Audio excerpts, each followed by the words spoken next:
தி debate நேயர்களுக்கு வணக்கம். இன்றைய சிறப்பு நேர்காணல்ல நம்ம கூட ஜீவா டுடேயோட எடிட்டர், ஊடகவியலாளர் ஜீவ சகாப்தம் அவர்கள் இணைந்திருக்கிறார். அவர்கிட்ட அதிமுகவோட ஆய்வு கூட்டங்கள்ல முன்னாள் அமைச்சர்கள் போற இடத்துல எல்லா இடத்துலையும் பிரச்சனைகள் ஏற்படுறத பார்க்க முடியுது, வாக்குவாதங்கள் ஏற்படுது. இதற்கான காரணம் என்ன அப்படின்னு அவர்கிட்ட நம்ம பேசலாம். சார் வணக்கம். வணக்கம். இப்ப அதிமுக ஆய்வு கூட்டம் அப்படின்றது மாவட்ட வாரியாக எல்லா இடங்களையும் நடந்துட்டு இருக்கு.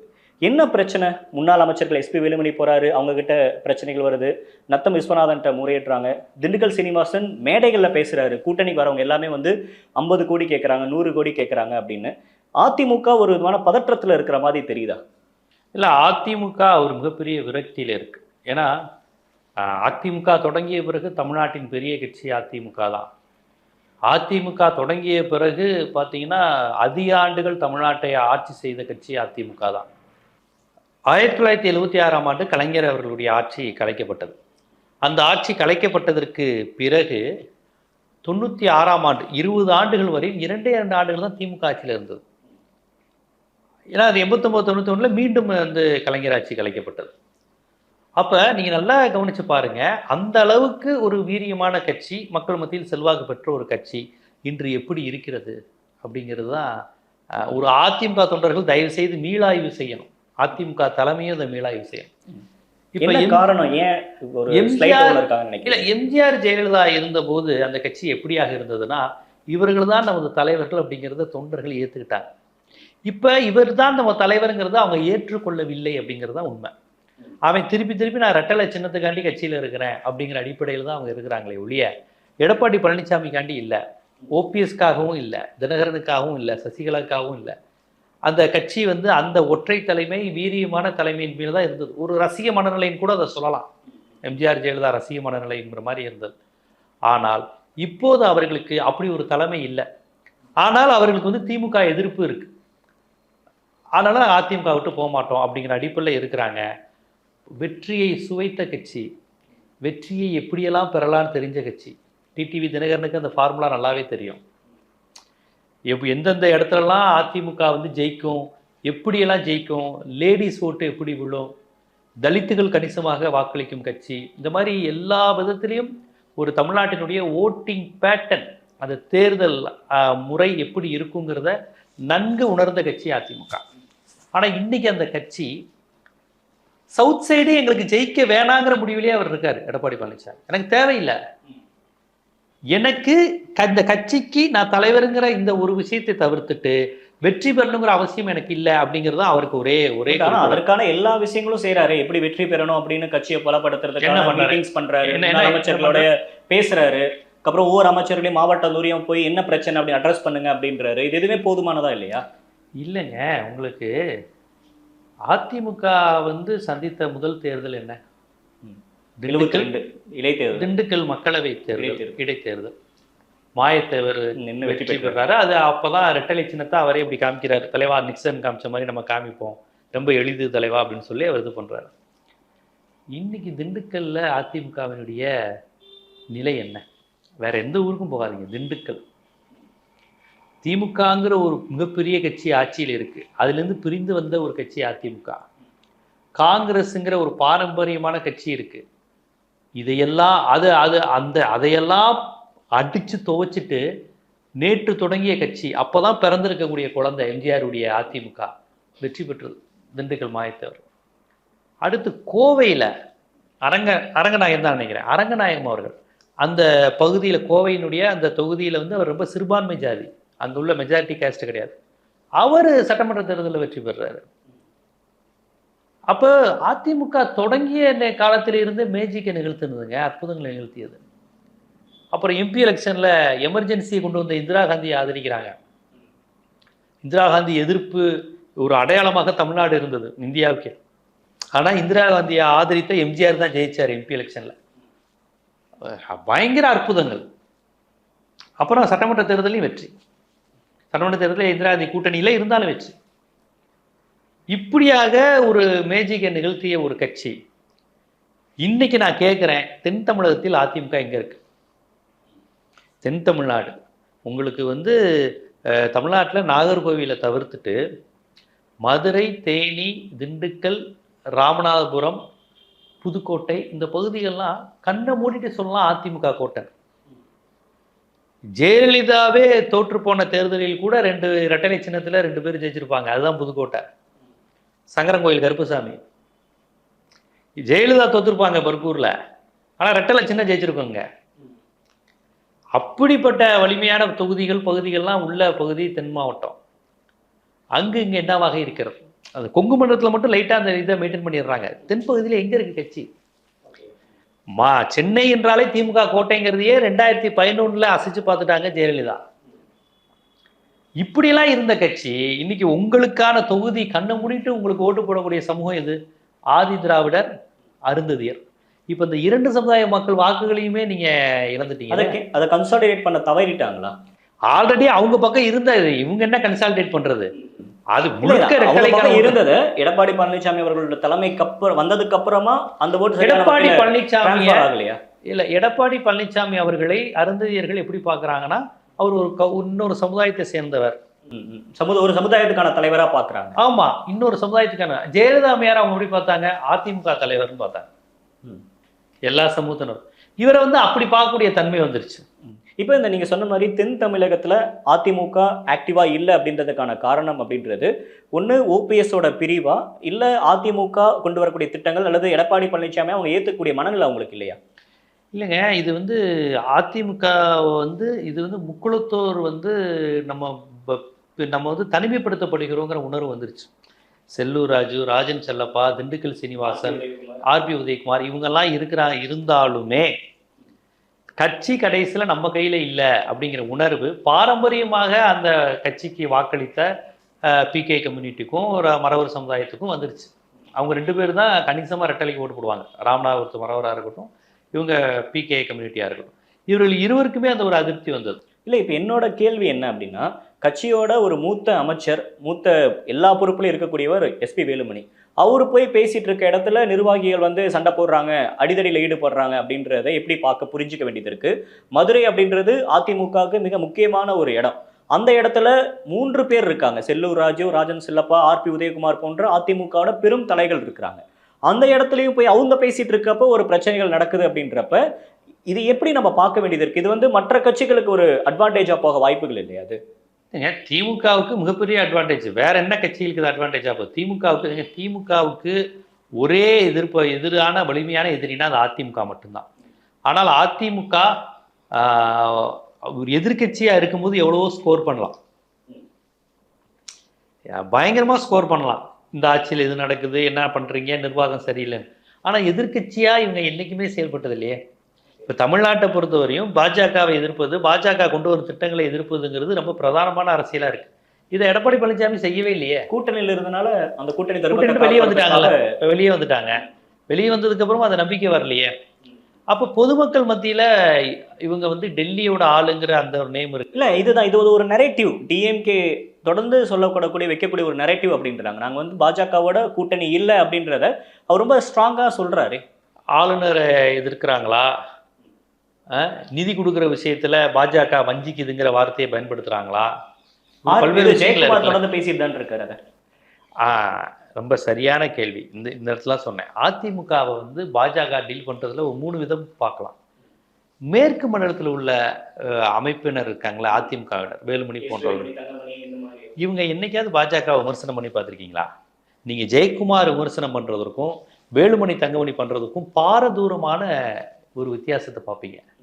எடப்பாடியோட பாஜக எதிர்ப்பு எப்படி இருக்கும்னா, அண்ணாமலையை திட்டத்தோட நின்றுக்கும்.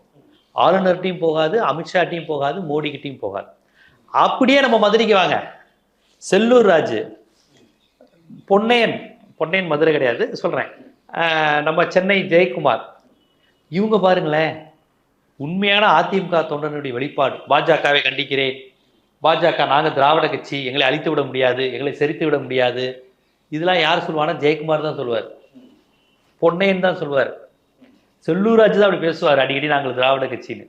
இந்த வார்த்தை எடப்பாடிகிட்ட இருந்து வர்றது கிடையாது, வேலுமணிகிட்ட இருந்து வர்றதே கிடையாது. அப்ப அதிமுகவே, கொங்கு அதிமுக வேற மாதிரி இருக்கு, சென்னை அதிமுக வேற மாதிரி இருக்கு, மதுரை அதிமுக வேற மாதிரி இருக்கு. எதுல? பிஜேபியை டீல் பண்ற விஷயத்துல இவங்க கிட்டே நான் சொன்னதை நீங்க கவனிச்சிருப்பீங்க. ஜெயக்குமார் பேசுற டோன்ல வேலுமணி பேசியிருக்காரா பிஜேபி எடுத்து? செல்லூர் ராஜு அப்பப்போ திராவிட கட்சிங்குவாரு, அண்ணாமலைக்கு எச்சரிக்கை எல்லாம் பேசுவாரு, கவனிச்சிருக்கீங்களா? அந்த டோன்ல எடப்பாடி பழனிசாமி பேசியிருக்காரா? ஆனா கேட்டா இவங்கெல்லாம் அதிமுகங்கிறாங்க. இப்ப அதிமுக வட்டார கட்சியா மாறிடுச்சுங்க. அதாங்க ரொம்ப நகைச்சுவையான விஷயமா மாறி இருக்கு. இப்ப நகைச்சுவையா பார்க்கணுமா இல்ல ஆபத்தா பார்க்கணுமா?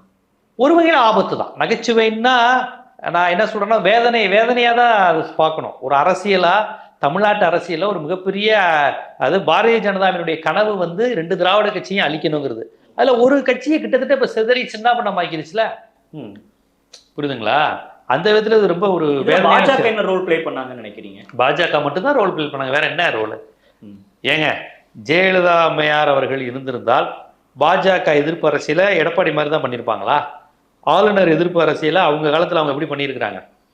சென்னாரெட்டியே என்ன அது இன்னும் சொல்ல போனா கொள்கை ரீதிங்கிறதோட இது பர்சனலா பாதிப்புங்கிற மாதிரி போச்சு. அது இருந்தாலும் கவர்னர் அவங்க எப்படி இந்த மாதிரி வந்து மாநில உரிமைகளில் தலையிடக்கூடிய, துணைவேந்தர்கள் விவகாரத்தில் தலையிடக்கூடிய, நமது மாநில கல்வியில் தலையிடக்கூடிய ஒரு பேச்சை அனுமதிப்பாங்களா? ஆனா எடப்பாடி எப்படி பாக்குறாரு? தமிழ்நாடு முதலமைச்சர் ஸ்டாலின் சொல்றதுக்கு முந்திக்கிட்டுல அவங்க பேசணும், பேச மாட்டேங்கிறாங்கல்ல. அதான் நீங்க அலைன்ஸ்ல இல்லையே. ஏங்க, அலைன்ஸ்ல இருக்கும் போதே சங்கராச்சாரியரை கைது பண்ணாங்க. இப்ப என்னோட ஒரே ஒரு கேள்வி, எதிர்கட்சி அரசியலா சிறப்பா வந்து செயல்படல, எதிர்கட்சி சிறப்பா செயல்படல அப்படின்றீங்க. இங்க மாநிலத்தில் ஆளக்கூடிய ஆளுங்கட்சி எதிர்த்து சிறப்பா செயல்படணுமா இல்ல மத்தியில ஆளுநர் இருக்க பாஜக எதிர்த்து சிறப்பா செயல்படணுமா? எந்த இடத்துல எடப்பாடி பழனிசாமி கோட்டை? இன்னைக்கு நமக்கு நிதி கொடுக்கறதுல இருந்து பல்வேறு பிரச்சனைகள் டெல்லி தான். டெல்லி எதிர்ப்பு அரசியல்ல தான் ஜெயலலிதா நின்னாங்க. ஜெயலலிதா வந்து அவங்க கலைஞர் எதிர்ப்பு பிரதானம், டெல்லி எதிர்ப்பு, இப்படிதான் பேரலா தான் அவங்க. ஏங்க, உங்களை விட நாங்க தான் டெல்லியை எதிர்க்கிறோம், உங்களை விட நாங்க தான் பாஜகவை எதிர்க்கிறோம். இதுதாங்க தமிழ்நாட்டு அரசியல். ஏன்னா தமிழ்நாட்டில் 2மே திராவிட கட்சி, 2க்கும் ஒரே கொள்கை தான், 2க்குமே ஒரே மொழி கொள்கை தான், 2மே இந்திய எதிர்ப்பு பேசுது, 2மே மாநில சுயாட்சி பேசுற கட்சி, 2 பேருக்குமே டிராப்ட் தந்தது யாரு? அண்ணா தான். அப்ப 2க்கும் கொள்கை வேறுபாடு ஒண்ணுமே கிடையாது. ஆனா அதிமுகவுடைய பிரதானம் திமுக எதிர்ப்பு தானே. அது அவங்க வந்து ரொம்ப திமுக எதிர்ப்பு இருந்ததுங்க. திமுக எதிர்ப்பு இல்லாம அவங்க எப்படி தமிழ்நாட்டில் அரசியல் செய்ய முடியும்? அப்புறம் திமுகவை ஆதரிச்சுட்டு அவங்க என்ன உதயசூரியனுக்கு ஓட்டு கேட்பாங்க? அதெல்லாம் நான் ஒன்றும் இதாக சொல்லலை. வாஜ்பாயை 13 நாள் இவங்க வந்து என்ன பாடுபடுத்தினாங்க? பாரதிய ஜனதா பிரதமர் வாஜ்பாயா இருந்தவரை அவர் ஆட்சியை கலைச்சோன்னா அவர்கிட்ட பேட்டி கேட்குறாங்க. இன்னைக்கு நான் நிம்மதியாக தூங்குவேன்னு சொன்னார் அந்த மனுஷன். பா, ஒரு மனசை விட்டுட்டீங்களாப்பா, என் ஆட்சி நீ அவ்வளோதானே அப்பா, நீங்க நைட் நான் நிம்மதியா தூங்குறேன்ப்பா. அந்த அளவுக்கு கதற விட்டாங்க ஜெயலலிதா அப்பியார். மன்மோகன் சிங் காமன்வெல்த் பிரச்சனைகள்லாம் என்ன, அந்த ஈழ பிரச்சனைகள்லாம் தொடர்ச்சியா போட்டு மன்மோகன் சிங்கை வந்து இது பண்ணது. தேசிய வளர்ச்சி குழி மாநாடு டெல்லியில் நடந்த போது வெளிநடப்பு பண்ணாங்க. எனக்கு தெரிஞ்சு அந்த தேசிய வளர்ச்சி குழி மாநாட்டில் வெளிநடப்பு செய்த ஒரே முதலமைச்சர் வரலாற்றில் ஜெயலலிதா அம்மையார் தான் நினைக்கிறேன். நாங்கள் அப்போ டெல்லியில் தான் இருந்தோம். நாங்கள் ஜிடிவி சார்பாக டெல்லியில் ரிப்போர்ட்டராக இருக்கோம். நாங்கள் நியூஸ் எடுக்க போகிறது கொஞ்சம் லேட் ஆயிடுச்சு. ஜெயலலிதா மேடம் போயிட்டாங்க. நாங்கள் ஏன்னா அவங்க வந்தாங்க, ஏதோ மணி அடிச்சாங்க, பேச்சை நிப்பாட்ட சொன்னோன்னா கோவிச்சுட்டு போயிட்டாங்க அப்படின்னாங்க. நாங்கள் டெல்லியில் நின்று காரில் நின்று பேட்டி எடுக்கிறோம். எங்களுக்கு அங்கேருந்து கூப்பிட்றாங்க, என்னப்பா ஜெயலலிதா மேடம் அங்கேயே தமிழ்நாடு இல்லத்துக்கு போய் பேட்டி கொடுத்துட்டு இருக்காங்க, நீங்கள் என்ன வாசலே நிற்கிறீங்க? நாங்கள் டெல்லி, அப்போ நாங்கள் டெல்லியில் இருக்கும்போது. அப்போ இந்த மாதிரியான அதிரடிகளை செய்தவர், டெல்லிக்கு எதிரான அதிரடி, கலைஞர் எதிர்ப்பு விடுங்க, அது அவங்க பேச தான் செய்வாங்க. இந்த மாதிரியான அதிரடிகளை எடப்பாடி பழனிசாமி செஞ்சுருக்காங்களா? அவங்க ஆட்சியில் இருந்த போதும், எதிர்கட்சியாக இருந்த போதும். இப்போ முன்னாள் அமைச்சர், ரொம்ப சீனியர் பார்ட்டியில் KP முனுசாமி இது அதிமுகவுக்கு வாழ்வா சாவா போராட்டம் அப்படின்னு பேசுகிறாரு, மேடையிலேயே பேசுகிறாரு. அது வந்து கட்சியோட தொண்டர்களை உற்சாகப்படுத்துக்கிறதுக்கு அல்லது தேர்தல் வேலையை செய்யறதுக்கான அவர் பேசினார் அப்படின்னாலும் கூட இது இந்த அளவுக்கு ஒரு முக்கியமான தேர்தலாக தான் அதிமுக பார்க்கப்படும் இல்லையா? அவர் ஒரு கட்சியினுடைய மூத்த தலைவராக வாய் விட்டு அழுகிறாருன்னு தான் நீங்கள் எடுத்துக்கணும். ஏன்னா அவ்வளோ பெரிய, ஏன்னா நாளை நமதே 40 நமதே என்று சொல்லி கொண்டிருந்த அதிமுக 40க்கு 38 தொகுதிகள் கூட்டணி இல்லாமல் இரட்டை சின்னத்திலே நின்று வெற்றி பெற்ற அதிமுக, சட்டமன்ற தேர்தலையும் கூட்டணி கட்சி சிம்பிள் தராமல் இரட்டை சின்னத்தில் தான் நிற்கணும் என்று அந்த அளவுக்கு ஆளுமையாக இருந்த அதிமுக இந்த தேர்தல் தான்ப்பா நமக்கு வாழ்வாசாவா பிரச்சனை, இல்லைன்னா பெரிய பிரச்சனையாயிரும்பா, அதுக்கப்புறம் கட்சி இருக்குமான்னு தெரியலன்னு இவ்வளோ பெரிய கட்சியினுடைய ஒரு தலைவர், முன்னாள் அமைச்சர் KP முனுசாமி போன்றவர்கள்லாம் சொல்கிறாங்கன்னா அது பாவம். வாய் விட்டு அவர் அழுறாரு தான் நீங்கள் எடுத்துக்கணும். ஒரு பெரியவர் பாவம், அந்த கட்சியை வளர்த்தவர், கட்சியை உருவாக்குனவங்க, கட்சியில் இருக்க சீனியர், என்னப்பா 2026 என்ன நிலவரம்ப்பான்னு. ஏன்னா ஆளுங்கட்சியா திமுக இருக்கிறப்ப எலெக்ஷன் வர்றதை எதிர்கட்சிகள் விரும்பும். என்ன செஞ்சிருக்கேன், நான் பட்டியல் போடுறேன், விமர்சிக்கிறேன், வா வந்து பார்க்கலாம். இவங்களுக்கு எங்க இவங்களுக்குள்ள சட்டை போடவே நேரம் கரெக்டா இருக்கே. இல்லை, இப்போ இந்த இடத்துல தான் அதிமுகவை பொறுத்த வரைக்குமே இவங்க தான் ஒரு பெரிய லீடர் அப்படின்றத சொல்லிடவே முடியாது. எப்போனாலும் ஜெயலலிதா அவர்கள் அவங்கள தூக்கிட்டு இன்னொருத்தரை கொண்டு வருவாங்க. ஆனா இன்னைக்கு ஜெயலலிதா அவர்கள் மறைவுக்கு பிறகு மதுரை அப்படின்னாலே அதுல ஒரு 3 பேர் இருக்காங்க, தேனி அப்படின்னாலே அதுல ஒரு 2 பேர், இது மாதிரி ஒவ்வொரு இடங்கள்லயும் ஒரு சிலர்லாம் குரூப் ஃபார்ம் ஆயிருக்காங்கல்ல. இதுதான் இப்போ அதிமுக சிக்கலா மாறி இருக்கதா பாக்குறீங்களா? அதிமுகவுக்கு முக்கியமான சிக்கலா நான் பார்க்கறது, அதிமுகவினுடைய தூண்களாக இருந்த பல பேர் வந்து திமுகவுக்கு வந்துட்டாங்க. இப்போ நீங்க பார்த்தீங்கன்னா தர்மபுரி அந்த பகுதியில் பார்த்தீங்கன்னா ஒரு பழனியப்பன்லாம் வந்துட்டாங்கன்னு நினைக்கிறேன். இங்கே நம்ம இவர் தங்க தமிழ்ச்செல்வன் வந்துட்டாரு. ஒரு மாதிரி இதெல்லாம் கூட இப்போ தேனி மாவட்டம்ங்கிறது அதிமுகவினுடைய கோட்டை. அப்போ அங்கே உள்ள பிகே கம்யூனிட்டியினுடைய முகமாகவும் அதிமுகவினுடைய முகமாகவும் ஜெயலலிதாவுக்காண்டி எம்எல்ஏ பதவியை விட்டு கொடுத்த தங்க தமிழ்ச்செல்வன் அவங்க நிற்கும் போது இப்படியான லீகசி உள்ள தங்க தமிழ்ச்செல்வன் இன்னைக்கு திமுக இருக்கிறார். இதெல்லாம் ஒரு பெரிய அடிதான். அதாவது கட்சியிலேருந்து விலகுறாங்கிறத விட யார் போறாங்கிறது, அப்படி ஒரு ஓட் பேங்கை வச்சு அதிமுகவின் ஓட் பேங்க். இப்போ தங்க தமிழ்ச்செல்வன் திமுக வந்ததை வந்து திமுகவுக்கு ஒருத்தர் வந்துட்டாருன்னு எடுத்துக்காதீங்க, அதிமுக ஓட் பேங்கோட வருவார் தங்க தமிழ்ச்செல்வன். கிரவுண்டில் ஒர்க் பண்ணவங்களாங்க அவங்களாம், கிரவுண்டில் ஒர்க் பண்ணவங்க. டிடிவி தினகரன் இவங்கெல்லாம் கிரவுண்ட் ஒர்க் தெரிஞ்சவங்க. தேனி மாவட்டத்தில் எப்படி சொல்லி ஓட்டு கேட்கணும் என்னன்னு தெரியும் அவங்களுக்கு. 97 98 இருந்து அதிமுகவை ஜெயிக்க வச்சது ஜெயலலிதா மட்டுமல்ல, டிடிவி தினகரன், நடராஜன், இந்த மாதிரி தங்க தமிழ்ச்செல்வன், சாத்தூர் ராமச்சந்திரன், எஸ்எஸ்ஆர் கேஎஸ்எஸ்ஆர், அவர் ஏவாவேல்லாம் ஜெயலலிதா இருக்கும்போது வந்துட்டாங்க.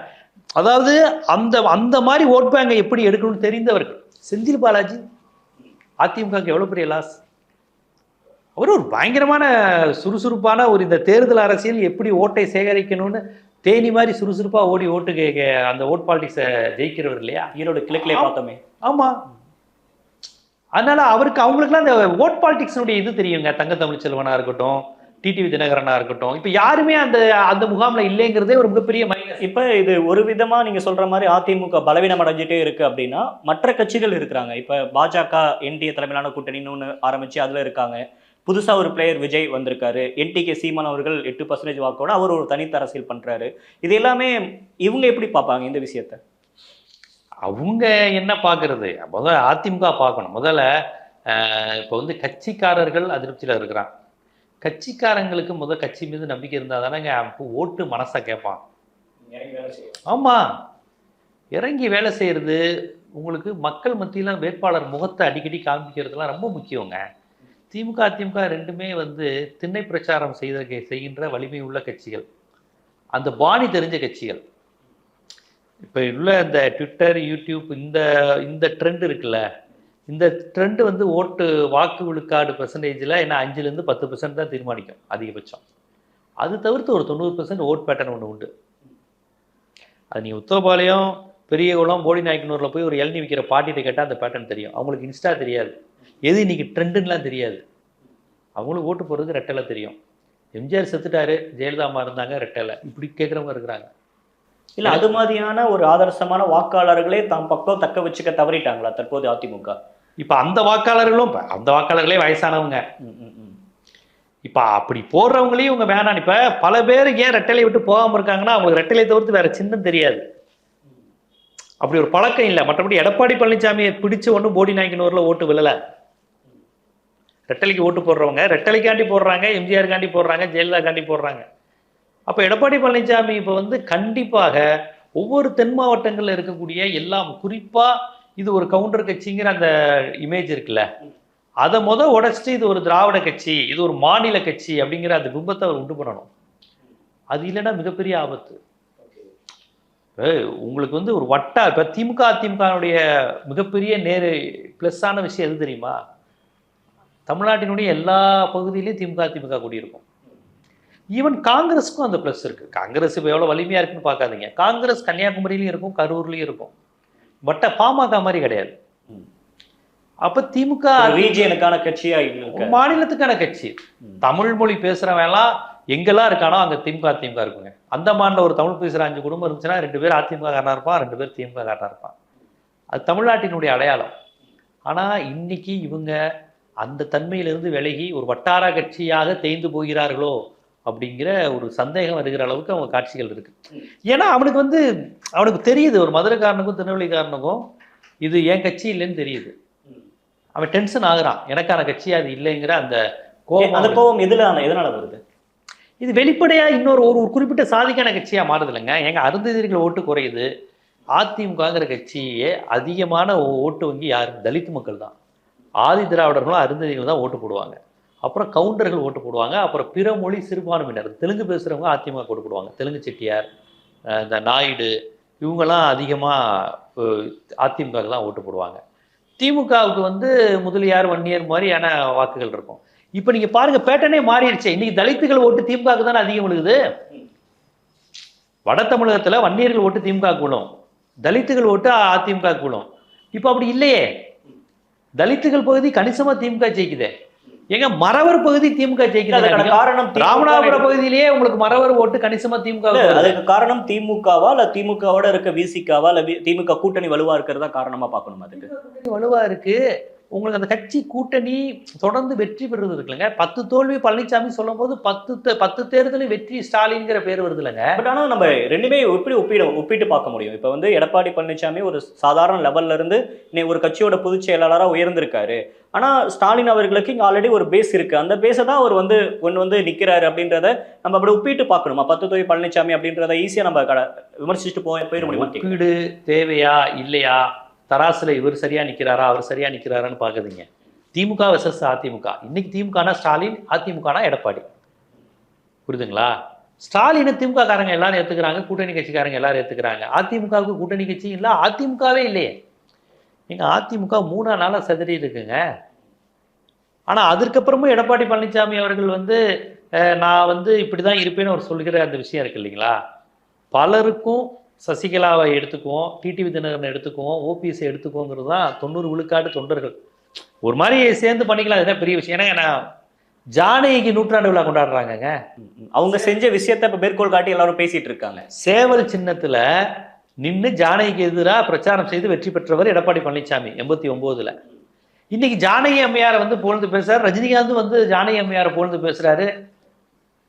ஆக்சுவலி ஜானகி வெர்சஸ் ஜெயலலிதா வரும், ஜெயலலிதாவுடைய கான்ட்ரிபியூஷன் தான் அதிகம். அந்த அம்மாவால் ஜெயிக்க முடியல. ஆனால் ஜெயலலிதா வந்து 27 சீட்டு 20% ஓட்டு வாங்கினாங்க. மேற்கு மண்டலத்தில் மட்டுமே 20 ஓட்டு வாங்கினாங்க, 20 தொகுதி வாங்கினாங்க. எப்ப? இரட்டை இலை சின்னம் இல்லாமல், எம்ஜிஆர்ங்கிற பிம்பம் இல்லாமல், அதிமுகங்கிற பேனர் இல்லாம ஜெயலலிதாங்கிற ஒற்றை பிம்பத்துல ஜெயலலிதா ஜெயிச்சாங்க. ஜானகியால அப்படி ஜெயிக்க முடியலையே. சிவாஜி கணேசன் ஆதரவு, சிவாஜி கணேசன் கூட்டணி ஆதரவு, கூட்டணி அவரும் திருவையாறுல இருந்தாரு, அவரும் வெற்றி பெற முடியல. அப்ப இதை நீங்க எப்படி பார்ப்பீங்க? ரஜினிகாந்த் வந்து அப்படி சொல்லிட்டு போறாரு. சொல்லிட்டு ரெட்டையில யார்கிட்ட இருக்கோ அவங்க தான் பிரம்மாஸ்திரங்கிற மாதிரி சொல்லிட்டு போறாரு. அப்ப என்ன சொல்ல வர்றாரு? கட்சி ரெட்டையில எடப்பாடிட்டு தான் இருக்கு அப்படின்ட்டு சொல்லிட்டு போறாரு. பட் நீங்க சொல்ற மாதிரி அந்த கிரவுண்ட்ல அந்த எண்ணம் இருக்கா? எல்லாரும் ஒன்று சேர்ந்து தான் அதிமுக வந்து தேர்தலை அந்த உணர்வு இருக்குங்க. எடப்பாடி தனித்த முடிவெல்லாம் அவங்க இது பண்ணல. அது ஒன்று தெரிஞ்சுக்கோங்க. அதிமுகங்கிறது மீண்டும் மீண்டும் சொல்றேன், அருந்ததியர்கள், ஆதி திராவிடர்கள், பிரமலை கல்லர்கள், கொண்டைங்கொட்ட மறவர்கள், அப்புறம் கொங்குலால கவுண்டர்கள், இந்த 6 சமூகங்கள் கணிசமா வாக்களித்து வெற்றி பெற்றிருக்கிற கட்சி தான் அதிமுக. இப்ப அதனுடைய பேஸ்மெண்ட் ஆடுது இல்லைங்க. அருந்ததியர்களும் ஆதி திராவிடர்களும் போனாலே பேஸ்மெண்ட் ஆடுதா இல்லையா? புரியுதுங்களா? இதுல ஒரு முக்குளத்தூர் சமுதாயத்தை சேர்ந்த ஓபிஎஸ் ஒதுக்கி வச்சிருக்காங்க, டிடிவி ஒதுக்கி வச்சிருக்காங்கிறப்ப அந்த சமுதாயத்தை சேர்ந்தவங்களுக்கு ஒரு கோபம் வருது. இப்ப நீங்க சொல்ற மாதிரி திமுக எதிர்ப்ப அதிமுக வந்து சரியா கொண்டு போக மாட்டாங்க அப்படின்றப்ப, இப்ப இங்க ஆல்ரெடி திமுக எதிர்ப்பை பண்ணிட்டு இருக்க நாம் தமிழர், திமுக எதிர்ப்பை முன்னிலைப்படுத்த வேணும் அப்படின்னு நினைக்கக்கூடிய விஜய், இவங்களுக்கு எது மாதிரிலாம் ஒரு பிளஸ் பாயிண்டா இருக்க வாய்ப்புகள் இருக்கு? இது அப்படி போகுமா? கண்டிப்பா. ஏன்னா திமுக எப்படியாவது வீழ்த்தணும் அப்படின்னு நினைக்கக்கூடிய ஒரு பெர்சன்டேஜ், ஒரு கணிசமான பெர்சன்டேஜ் தமிழ்நாட்டில் இருக்காங்க. அவங்களுக்கெல்லாம் அதிமுக பிடிக்குதோ பிடிக்கலையோ அதிமுக கொண்டு போடுவான், இவங்க வரக்கூடாது அப்படிங்கிறதுக்காண்டி அப்படி ஒரு கூட்டம் இருப்பாங்க. இப்போ அவங்களாம் அதிமுக கூட யோசிப்பாங்கல்ல, ஜெயிக்கிற எஜ்ஜே இல்லைன்னு யோசிப்பாங்கல்ல, வாய்ப்பே இல்லை அப்புறம் எதுக்கு போட்டுக்கிட்டு அப்படி மாதிரி யோசிப்பாங்க. அதுக்கு வேற யாரும் வளர்ந்துட்டு போட்டு யோசிப்பாங்க. கண்டிப்பா அது அதிமுக மிகப்பெரிய பின்னடைவு தான். புதுசா வரப்போற கட்சிகள் வந்து அதிமுக ஓட்டை தான் பிரிக்க போகுது. விஜய் கட்சி ஆரம்பிச்சிலேருந்து இதுதான் சொல்றேன். நாம் தமிழர், பாமக, அதிமுக இவங்க ஓட்டை தான் அவர் பிரிக்க போறாரு. ஏன்னா அவர் திமுக தான் குறி வைக்கிறார். ஸோ இறுதியா ஒரு கேள்வி, கூட்டணி எப்படியும் வச்சிடலாம், 2026ல் பெரிய கூட்டணி அமையும், நம்ம தான் ஆட்சிக்கு வரப்போறோம் அப்படின்னு எடப்பாடி பழனிசாமி அவர்கள் அதற்கான காய்களை நகர்த்துறாரு. அந்த சமயத்துல இது மாதிரியான மோதல்கள் எல்லா டிஸ்ட்ரிக்ட்லையும் நடக்கிறத பாக்குறப்ப ஒரு அதிமுக தொண்டருக்கு எப்படி அது இவரு நம்ம நீங்க சொன்ன மாதிரி நம்ம கேபி முனுசாமி அழுதாருல, அதே மாதிரிதான் இவங்களும் அழுவாங்க. பாவம். ஏன்னா அதிமுக தொண்டர்கள் யாருன்னா, எம்ஜிஆர் பச்சை குத்திக்க சொன்ன உடனே இந்த இடத்துல பச்சை குத்திக்கிட்டாங்க. இன்னும் நீங்க ஒரு 65 வயது 70 வயதுக்கு மேற்பட்ட பகுதியெல்லாம் மதுரை உசிலம்பட்டி மாதிரி பகுதியில் பச்சை குத்திக்கிட்டாங்க. பின்னாடி அவன் திமுக வந்ததுக்கு அப்புறமும் அந்த இது இருந்தது. எம்ஜிஆர் பற்றி சொன்னாருன்னு சொல்லிட்டு 78 80 காலகட்டத்தில் அப்படிப்பட்ட திமுகவில் அப்படி சொல்லியிருந்தா எந்த திமுக தொண்டன் குத்த மாட்டான். அதை எப்படி பகுத்தறிவு கட்சியில் பச்சை குத்தலான்னு. ஆனால் அதிமுக தொண்டர்கள் குத்திட்டு தான் கேள்வி கேட்டான். ஏன் தலைவா? அந்த அளவுக்கு ஒரு விருப்பமான கட்சியா இருந்திருக்கு. அந்த அளவுக்கு ரசிக மனநிலை கொண்ட கட்சியாகவும் இருந்தது. புரியுதுங்களா? அதனால அப்படி ஒரு கட்சியில் இன்று அந்த தலைவனை கொண்டாடிய ஒரு கட்சியில் நீயா என் தலைவன் அப்படின்னு தொண்டர்கள் கேட்கக்கூடிய நிலைக்கு வந்துருச்சு. நீ என் தலைவன் கிடையாது, அமைச்சர் பேச்சை மதிக்க மாட்டேங்கிறாங்கன்னா அப்போ அது ஒரு வேற மாதிரி போய்கிட்டு இருக்கு. அதிமுக மறுபரிசீலனை செய்ய வேண்டிய இடத்துல இருக்கு அப்படின்னு உங்களுடைய கருத்தை பதிவு. ஆமா, அது தமிழ்நாட்டுக்கும் ரொம்ப அவசியங்க. தமிழ்நாட்டுல திமுக விசஸ் அதிமுகன்னு இருப்பதுதான் தமிழ்நாட்டுக்கு நல்லது. நீங்க சொல்ற மாதிரி அதிமுக மறுபரிசீலனை செய்யணும். குறிப்பா வந்து எடப்பாடி பழனிசாமி அவர்கள் மற்றவங்கலாம் யாரும் வேணாம், இதுதான் அதிமுக அப்படின்ற சொல்ற முடிவையும் நீங்க மாத்திக்கணும் அப்படின்னு ஒரு கருத்தை பதிவு. கண்டிப்பா எம்ஜிஆர் ஜெயலலிதா மாதிரியான ஒரு ஒற்றை தலைமையை வசீகரிக்கக்கூடிய ஒரு தலைமை அங்க இல்லை.